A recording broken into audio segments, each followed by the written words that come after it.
Hello guys, Disney ഹോപ്പീസിൻ്റെ പുതിയൊരു വീഡിയോയിലേക്ക് സ്വാഗതം. ഞാൻ എപ്പോഴും വിചാരിക്കാറുണ്ട്, നമ്മുടെ കേരളത്തിലെ പെൺകുട്ടികളൊക്കെ കല്യാണം കഴിഞ്ഞ് കെട്ടിയന്മാർ കുടിയന്മാരെ ഉപദ്രവമൊക്കെ ചെയ്യുമ്പോഴത്തേനും അവർ മാതാപിതാക്കന്മാരെ അവരെ കഷ്ടപ്പാട് പഠിപ്പിച്ചതോ കഷ്ടപ്പെട്ട് വളർത്തിയതൊന്നും ഓർക്കാതെ പെട്ടെന്ന് അവരുടെ പ്രതീക്ഷയ്ക്ക് വിപരീതമായിട്ട് ഭർത്താവിൻ്റെ വീട്ടിൽ ചെല്ലുമ്പോൾ കിട്ടുന്ന ഒരു തിരിച്ചടികൾക്ക് അവർ മനസ്സ് നൊന്ത് പെട്ടെന്ന് തന്നെ ആത്മഹത്യയിലേക്ക് പോകും. പക്ഷേ എനിക്ക് നമ്മുടെ പുതിയ തലമുറയിലെ പെൺകുട്ടികളോട് പറയാനുള്ളത്, നമുക്ക് കെട്ടിച്ചേരുന്ന ചെറുക്കന്മാർ എങ്ങനത്തവരാണെന്നൊന്നും നമ്മുടെ പാരൻസിന് അവരുടെ ഉള്ളിൽ കയറി നോക്കാൻ പറ്റില്ല. ചിലപ്പോൾ പെണ്ണ് കാണാൻ വരുമ്പോഴൊക്കെ നല്ല സ്വഭാവമൊക്കെ കാണിക്കും. പക്ഷെ പിന്നീടായിരിക്കും ഇനിയിപ്പോൾ അവർ ജോലിയിലോ കൂട്ടുകാരുടെ അടുത്തോ നാട്ടിലൊക്കെ വലിയ വേണ്ടപ്പെട്ട നല്ല മാന്യം ചമയുന്ന വ്യക്തിയായിരിക്കും. ചിലപ്പോൾ മാന്യനായിരിക്കും. പക്ഷെ അവർ നമ്മുടെ കൂടെ ബെഡ്റൂമിൽ കയറുമ്പോൾ അവരുടെ സ്വഭാവം ചിലപ്പോൾ ഭയങ്കര നമ്മുടെ സ്വന്തം പാരൻസിനോട് പോലും പറയാൻ പറ്റാത്ത ഭീകരാനുഭവങ്ങൾ നമുക്കുണ്ടാവും. നമുക്കിപ്പോൾ ഒരാളെ നമ്മൾ ഉപദ്രവിക്കാമെന്ന അലറിക്കറിയാം ഏതെങ്കിലും പുറത്തുള്ള ഒരു മനുഷ്യൻ.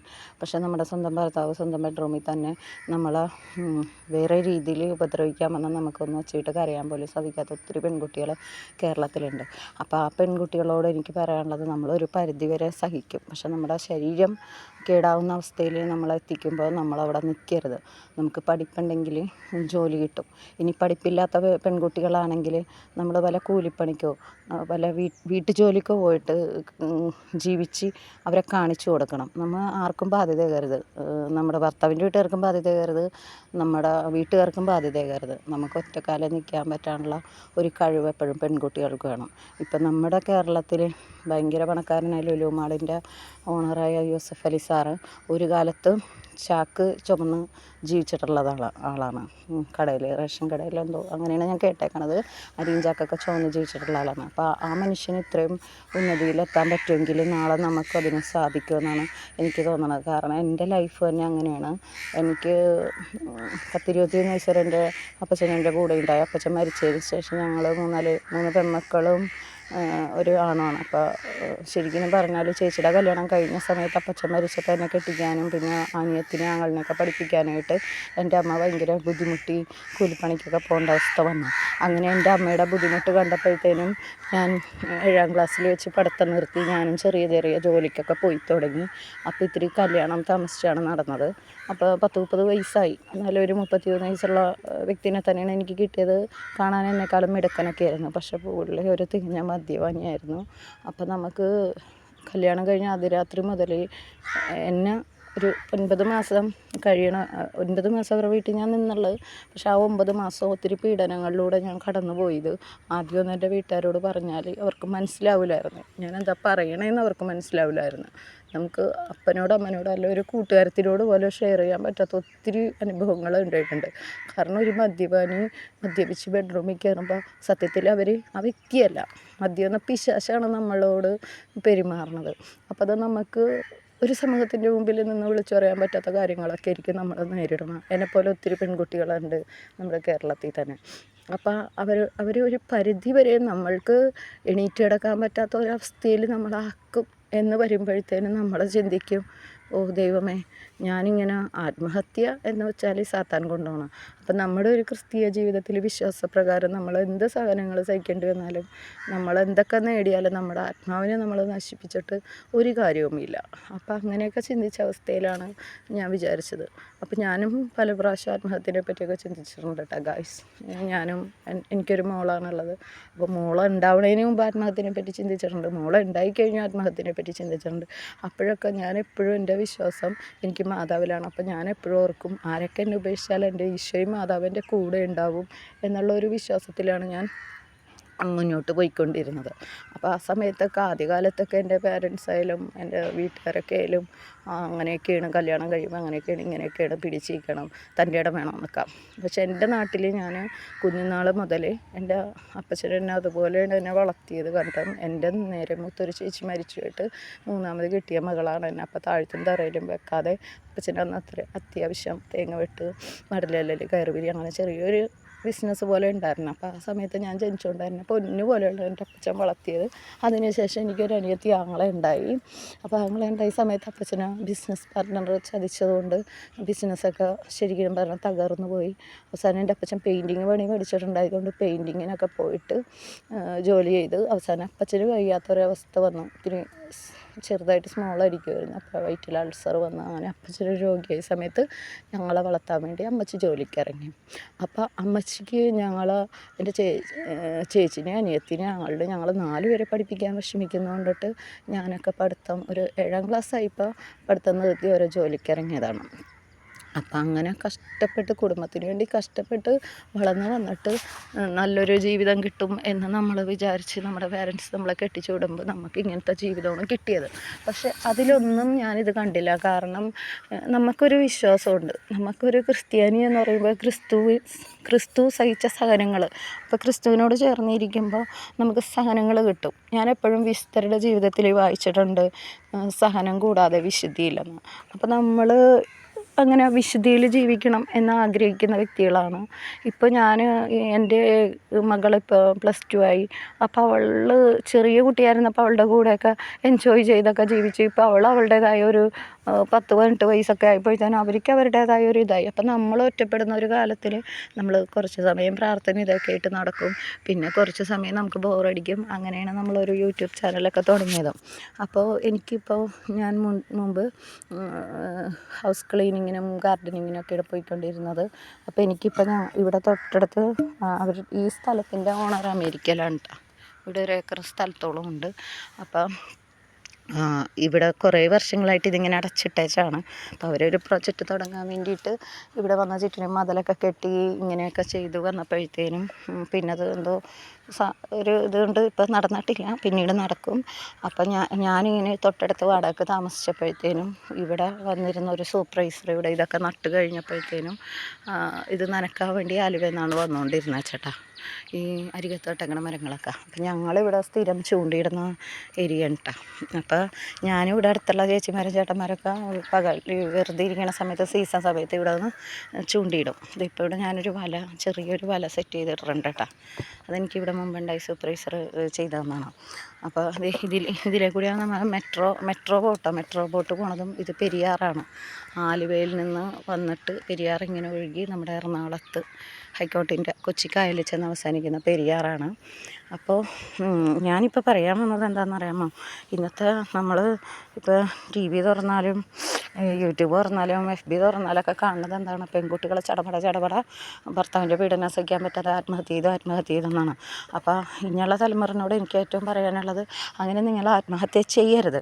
ഇപ്പം ഈ നമ്മുടെ ശരിക്കും പറഞ്ഞാൽ ഒരു 20 വർഷത്തിന് ഇപ്പുറത്തോട്ടുള്ള പെൺകുട്ടികളൊക്കെ നല്ല പഠിപ്പിസ്റ്റുമാരാണ്, അത്യാവശ്യം പഠിപ്പുള്ളവരാണ്. ഞങ്ങളെപ്പോലെ പണ്ടത്തെ പോലെ കുടുംബത്തിലെ പ്രാരബ്ധം കൊണ്ട് 7ഓ 8ഓ ക്ലാസ് കഴിഞ്ഞ് പഠിത്തം നിർത്തിയവരൊന്നുമല്ല നിങ്ങൾക്കൊക്കെ മിക്കവർക്കും ഏറ്റവും കുറഞ്ഞ +2 ഡിഗ്രി MCOM BCOM ഒക്കെ ഉള്ള പിള്ളേരാണ്. ഇന്ന് നമുക്ക് ജീവിക്കാൻ ഒത്തിരി ജോലി സാധ്യതകളൊക്കെ മുമ്പിലുണ്ട്. അപ്പോൾ അതുകൊണ്ട് നിങ്ങളൊന്നും ആത്മഹത്യ ചെയ്യരുത്. എന്താണെന്ന് വെച്ചാൽ ദൈവം നമ്മളെ സൃഷ്ടിച്ചത് ഒരാളെ കണ്ടുകൊണ്ടല്ല ഒരാളെ സൃഷ്ടിച്ചേക്കണത്. നമുക്ക് ഭാഗ്യേറിയ ദൈവം വരെയും കൽപ്പിച്ചിട്ടുണ്ട്. പക്ഷെ നമ്മൾ നടക്കുന്ന വഴിയിൽ മനുഷ്യരെ നമ്മൾ എന്ത് വേണേലും പറഞ്ഞോട്ടെ, നമ്മൾ ചെയ്യുന്ന ഓരോ പ്രവൃത്തിയും ദൈവത്തിന് ഇഷ്ടമുള്ളതായിട്ടും ചെയ്യണം. നമ്മൾ മറ്റൊരു തെറ്റ് രീതിയിൽ പോകരുത്. എൻ്റെ അപ്പച്ചൻ എന്നോട് പറയും, മോനെ ഒരു ഉരുള ചോറ് തന്നവനെയും ഒരടി തന്നവനെയും ഒരിക്കലും മറക്കരുത്. എത്ര വലിയ കൊട്ടാരത്തിലും ലൈറ്റും സൗകര്യമുള്ള വീട്ടിൽ കിടന്നാലും രാത്രി കിടക്കുന്നതിന് മുമ്പ് ഒരു കുപ്പി വെള്ളവും ഒരു തിരിയും ഒരു തീപ്പെട്ടിയും നമ്മൾ ബെഡ്റൂമിൽ കരുതണമെന്ന്. അതുപോലെ എൻ്റെ അമ്മച്ചി പറയാറുണ്ട്, നമ്മളുടെ വീട്ടിൽ നമ്മൾ ഭക്ഷണം കഴിച്ചിട്ടില്ലെങ്കിൽ നമ്മുടെ വാതിൽക്ക ഒരു മനുഷ്യൻ വന്നിട്ട് ഉച്ചനേരത്തെ എപ്പോഴെങ്കിലും വന്നിട്ട് വിശക്കണമെന്ന് പറഞ്ഞാൽ, അയ്യോ അതെൻ്റെ അപ്പനും അമ്മയും വന്നിട്ട് ഉച്ചയ്ക്ക് വരുമ്പോൾ കൊടുക്കാനുള്ള ചോറാണെന്ന് വിചാരിച്ചിട്ട് അവർക്ക് കൊടുക്കാതിരിക്കരുത്, അതെടുത്ത് കൊടുത്തേക്കണം. പിന്നെ ഉണ്ണാൻ കൊടുക്കാൻ പറ്റിയില്ലെങ്കിൽ ഊട്ടുവരെ കാണിച്ചു കൊടുക്കണം. ഇപ്പം നമ്മൾ ഒരാൾ ഒരു സഹായം ചോദിച്ച് നമ്മുടെ മുമ്പിൽ വന്ന് നമുക്കത് ചെയ്യാൻ പറ്റിയില്ലെങ്കിൽ നമ്മൾ പറയണം, ആ വീടിൻ്റെ അപ്പുറത്തെ വീട്ടിലൊരു ചേട്ടനുണ്ട്, ആ ചേട്ടൻ സഹായിക്കുന്ന ചേട്ടനാണ്, നിങ്ങൾ അവിടെ ചെന്ന് എന്തെങ്കിലും പറഞ്ഞാൽ ചിലപ്പോൾ ആ ചേട്ടൻ നിങ്ങൾക്ക് എന്തെങ്കിലും പൈസ തന്ന് സഹായിക്കും, അല്ല ഒരു നേരത്തെ ആഹാരം തന്ന് സഹായിക്കും. അങ്ങനെ പറഞ്ഞു കൊടുക്കാനുള്ള ഒരു മനസ്സ് നമുക്ക് വേണമെന്നാണ് എൻ്റെ അമ്മച്ചി എന്നെ പഠിപ്പിച്ചേക്കുന്നത് കേട്ടോ. അപ്പോൾ എനിക്കിപ്പോൾ 49 വയസ്സായി. പക്ഷേ എൻ്റെ 30 വയസ്സിൽ കല്യാണം കഴിഞ്ഞപ്പോൾ തൊട്ട് ഞാനൊരു 9 മാസം എൻ്റെ ഹസ്ബൻഡിൻ്റെ വീട്ടിൽ ജീവിച്ചുള്ളത്.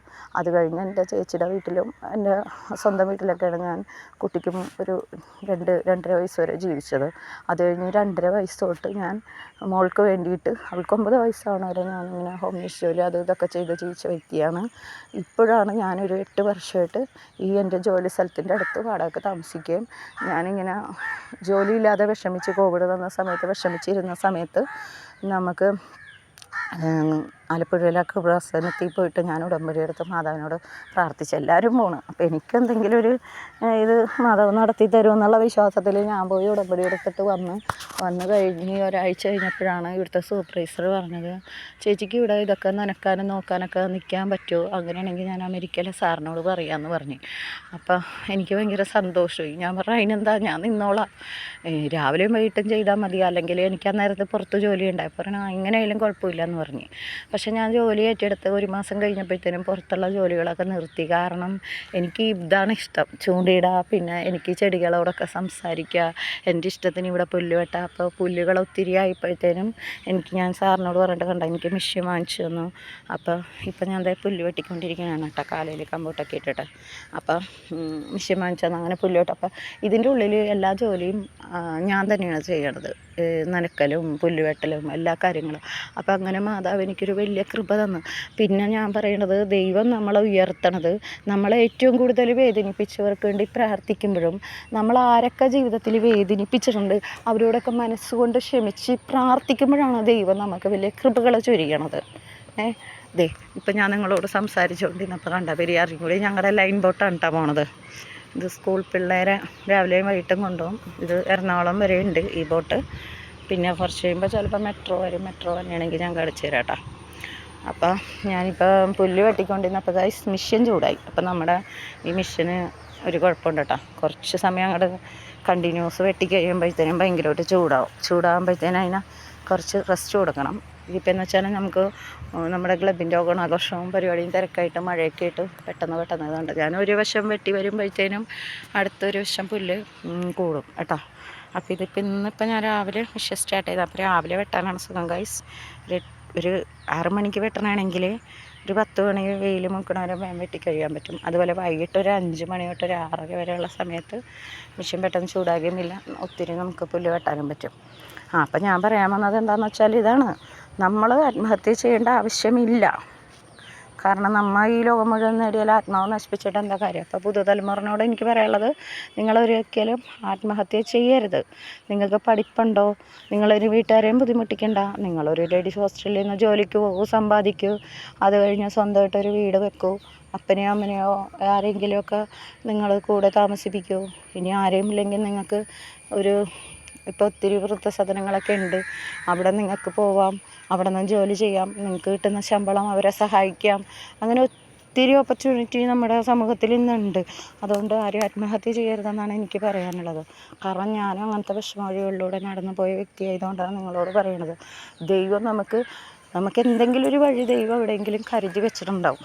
പിന്നെ ഞാനിപ്പോൾ ഈ ജോലി ചെയ്യുമ്പോഴത്തേനും ഇപ്പം എൻ്റെ ഈ കരയിൽ തന്നെ ആൾക്കാർ, പഴയ കാരണന്മാർ പറയും, അയ്യോ സേവ്യർ എന്നാണ് എൻ്റെ അപ്പച്ചൻ്റെ പേര്, അയ്യോ സെബോ ചേട്ടൻ എങ്ങനെ വളർത്തിയ മോളാണ്, ഇപ്പോൾ അവളുടെ കഷ്ടപ്പാട് കണ്ട, 10-5 പവൻ കൊടുത്ത് കെട്ടിച്ചൊക്കെ വിട്ടിട്ട് ഇപ്പോൾ അവളത് പറമ്പിൽ പുല്ല് വെട്ടണമെന്ന്.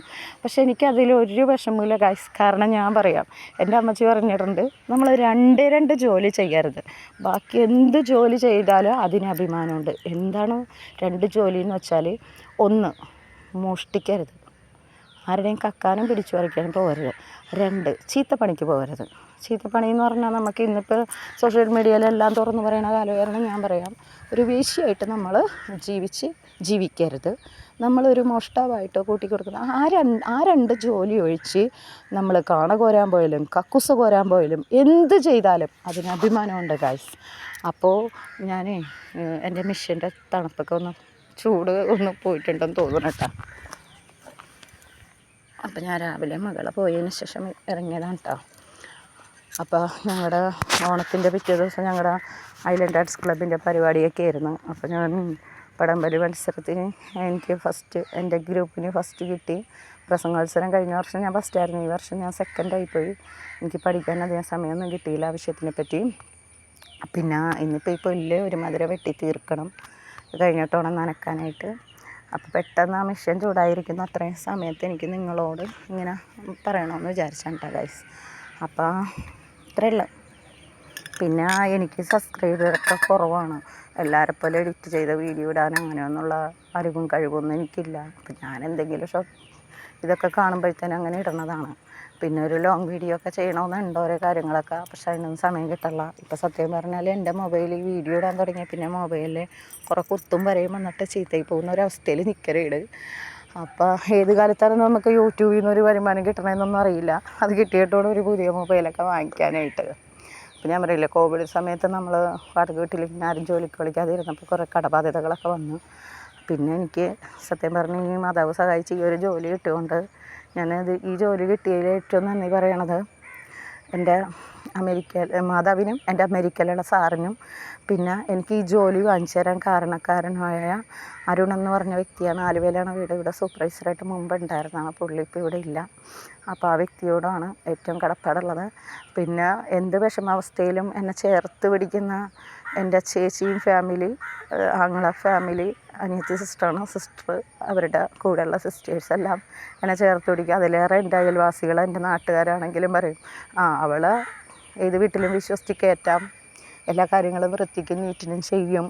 പിന്നെ എന്നെ സംബന്ധിച്ച് എന്താടീന്ന് എന്നോട് ചോദിച്ചാൽ തിരിച്ചെന്താടാന്ന് ഞാൻ ചോദിക്കും. എന്താണെന്ന് വെച്ചാൽ നമ്മൾ സിംഗിളായിട്ട് ജീവിക്കുമ്പോൾ പലരും നമ്മുടെ അടുത്ത് ഒലിപ്പീരിനൊക്കെ വരും. നമ്മളിപ്പോൾ ഒരു വീട്ടിൽ ക്ലീനിങ് ഒക്കെ ചെയ്യാൻ പോകുമ്പോഴത്തേനും അവിടുത്തെ ചേട്ടന്മാർ ചിലപ്പോൾ നമ്മളെ പരീക്ഷിക്കാൻ വേണ്ടിയിട്ട് ഒന്ന് തോണ്ടാനും ചിക്കാനൊക്കെ വരും. അങ്ങനെയുള്ളവരുടെ അടുത്ത് നല്ല ഡാഷ് പറഞ്ഞിട്ട് ഞാൻ ഇറങ്ങി പോരുകയും ചെയ്യും. പിന്നെ അവരെ വീട്ടിൽ പണിക്ക് വിളിച്ചാൽ പോവുകയും ചെയ്യില്ല. അതാണ് എൻ്റെ സ്വഭാവം ഗൈസ്. അപ്പോൾ ഇന്നത്തെ വീഡിയോ ഇത്രയേ ഉള്ളൂ കേട്ടോ. അയ്യോ, അപ്പോൾ ഞാനിങ്ങനെ നിങ്ങളോട് വീഡിയോ പിടിച്ചുകൊണ്ടിരിക്കുമ്പോഴത്തേനും നമ്മുടെ പുഴയിൽ ഒരു നീർക്കാക്ക, വീഡിയോ കട്ട് ചെയ്യാമെന്ന് വിചാരിച്ചപ്പോഴത്തേനും ഒരു നീർക്കാക്ക വന്നിട്ട് പുഴയിൽ കിടന്നൊരു സർക്കസൊക്കെ കാണിക്കുന്നുണ്ട് കേട്ടോ ഗൈസ്. നിങ്ങൾക്ക് കാണാൻ പറ്റുമെന്ന് അറിയില്ല, എൻ്റെ ഫോണിന് അത്ര ക്ലാരിറ്റി ഇല്ല. അവനിങ്ങനെ താഴ്ന്ന് പോയിക്കൊണ്ടിരിക്കണേണ്. അപ്പോൾ ഓക്കെ, ഇത്രയേ ഉള്ളൂ. അപ്പോൾ കേരളത്തിലെ പെൺകുട്ടികളോട് എനിക്ക് പറയാനുള്ളത്, ആത്മഹത്യ ഒന്നിനും പരിഹാരമല്ല. നിങ്ങളെല്ലാവരും സ്വന്തം കാലിൽ നിൽക്കാൻ പ്രാപ്തിയും വിദ്യാഭ്യാസം ഉള്ളവരാണ്. അപ്പോൾ അതനുസരിച്ച് ജീവിക്കുക. Okay, by.